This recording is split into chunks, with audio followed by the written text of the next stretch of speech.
Slayer.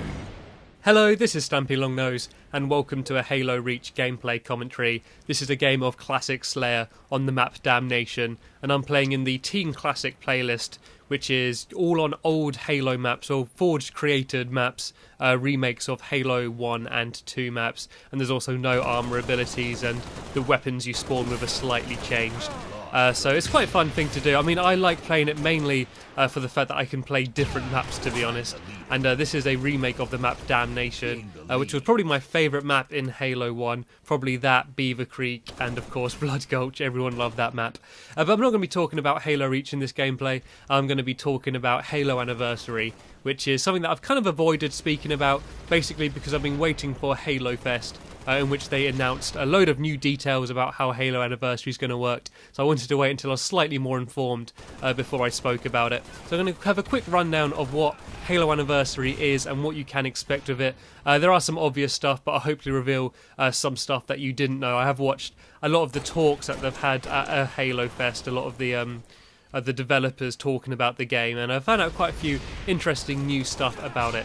So basically you're going to have the campaign mode, which can be played in two different styles, although it can be switched between them both instantly. There's going to be your completely classic style, which is going to be pretty much exactly how you remembered it would be. It's going to be running on the old code, it's going to look the same as it did when you first played it about 10 years ago. And you can also play it with an updated graphic style. And this is going to be running two engines at the same time. The gameplay is going to be using the original code that was shipped with Halo Combat Evolved, but it's going to have an updated graphic style. It probably looks slightly worse than Halo Reach, which would be expected, seeing it is only like an update and it's running two engines at the same time, but it still looks really impressive. And there's some great gameplay demos. There's one on Guilty Spark. When you see the difference in just terms of draw distance and the amount of detail, and they've kind of kept everything the same in terms of gameplay, because I mean they've kind of got to keep the locations the same, but they have updated the graphic style. And there are a few new additions that they have made to the game. For one, they've kind of made it slightly easier to navigate, especially on the library level. They said they've used lighting a bit better, so it's easier to navigate, so you don't get confused as much. But in terms of actually where the enemy's placed and the AI and the shooting mechanics, it's all going to be exactly how you expected it would be.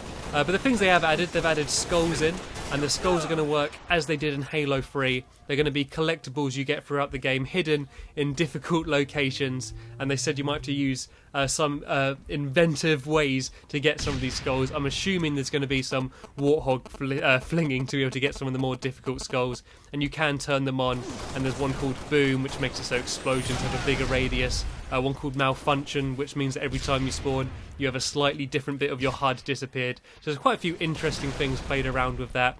There's also going to be another big thing, which is the terminals, which is going to be an updated version for how the terminals were in Halo 3, as instead of just reading text when you click on them, you're going to see a short video, like a little animated film, and that's going to be telling the story of Guilty Spark, and they look pretty impressive, these videos, and so that's another collectible thing for you to find, just another thing to make the campaign a little bit more interesting. Another big addition is the fact that it's got online co-op now. You're finally going to be able to play the co-op online with your friends, which is a really great addition.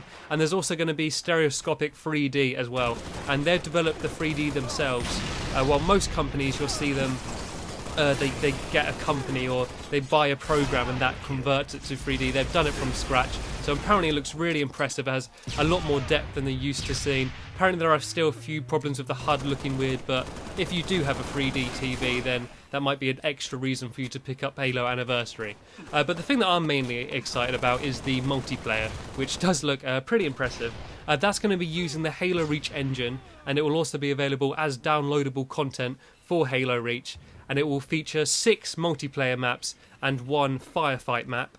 The firefight map is quite interesting. It's a location taken from the Halo 1 campaign, and you're also going to have AI people fighting along with you in that map. That does look quite fun. I mean, I'm not a huge firefight fan, but I'm sure I'm going to waste a couple hours at least on that.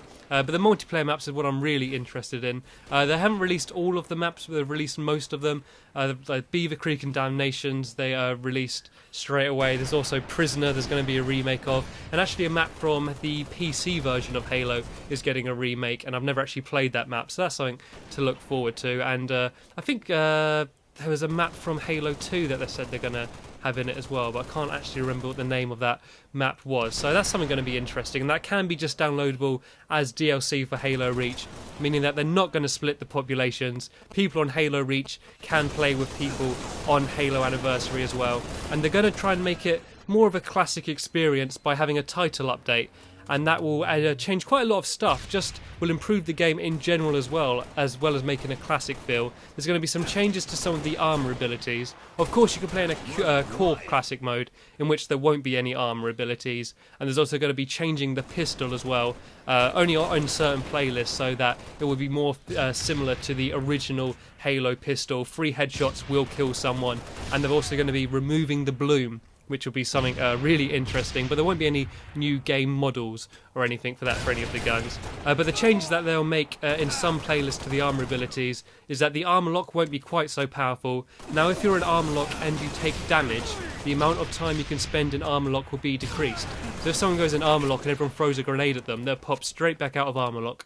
Also, the camo is going to be slightly changed, so that if you stay still while you're in camoed, it won't last for quite as long. You won't get such a big bonus, and just the overall time of being in camo won't last quite as long. And these seem like relatively small changes, but I think they are definitely improvements to the game. And of course the big one, as I briefly mentioned earlier, the bloom, and that can be adjustable. It's not just taking bloom out, they're making it so all this stuff can be adjusted on the fly.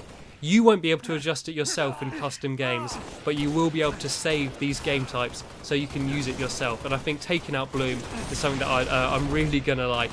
And so I've been really impressed so far from what I've seen of Sledgehammer with both Halo Anniversary and Halo 4. But this game's just about to end as I die. I was going for a perfection. I die with 1 kill left in the game, and my teammates struggled to kill the last guy. So I hope you enjoyed this video. Cheers for watching, everybody, and I'll see you later.